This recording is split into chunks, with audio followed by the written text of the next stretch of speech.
Hola, bienvenidos a Realidad Revelada.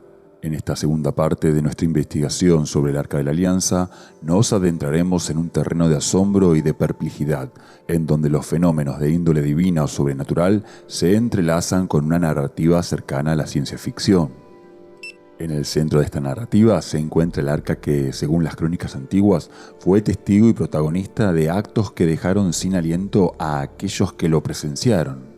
Se trata de eventos que desafían la comprensión y que, en su época, se percibieron como manifestaciones directas de lo divino.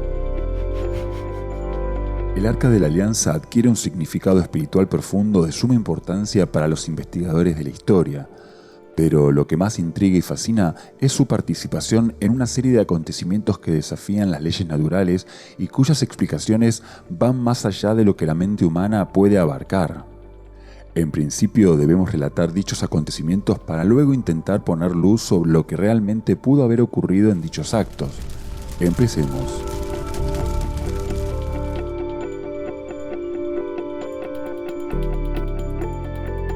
En la narrativa bíblica, el Arca de la Alianza no solo es un objeto sagrado, sino que también se le atribuyen acontecimientos sobrenaturales de gran trascendencia.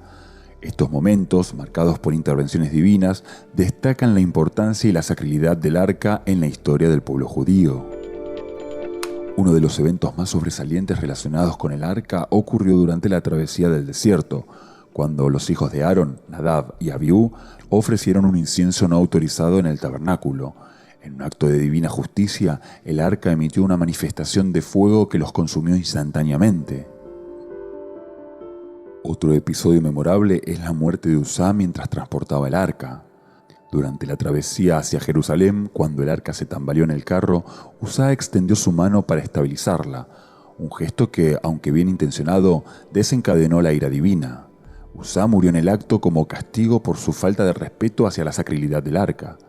Estos sucesos dramáticos ilustran la importancia de seguir las leyes y las regulaciones divinas con respecto al arca. El cruce del río Jordán es otro episodio sobrenatural relacionado con el arca. Cuando los israelitas se disponían a cruzar el río en su camino hacia la tierra prometida, los sacerdotes que llevaban el arca entraron en las aguas. En ese momento, las aguas se detuvieron y se separaron milagrosamente, creando un camino seco para que el pueblo pasara. Este evento espectacular demostró que el arca, como símbolo de la presencia divina, tenía el poder de obrar milagros y guiar al pueblo en momentos cruciales. El arca también tuvo un papel destacado en las batallas de los israelitas. Se creía que llevar el arca al frente de las tropas era garantía de la presencia y la ayuda de Dios en la lucha. En la batalla de Jericó, por ejemplo, las murallas de la ciudad cayeron después de que el arca fuera llevada alrededor de la ciudad durante 7 días. De manera similar, en otras batallas, la presencia del arca inspiraba valor y confianza en el pueblo israelita. No cabe duda que estos momentos sobrenaturales asociados con el Arca de la Alianza enfatizan su significado como un vínculo tangible entre Dios y su pueblo. También subrayan la importancia de tratar el arca con el respeto y la devoción debidos, ya que su poder y su sacralidad eran innegables en la tradición bíblica. Pero estos relatos continúan marcando debates a quienes exploran la historia del arca, queriendo buscar explicaciones más científicas que puedan dar un mejor entendimiento a los hechos ocurridos en la antigüedad.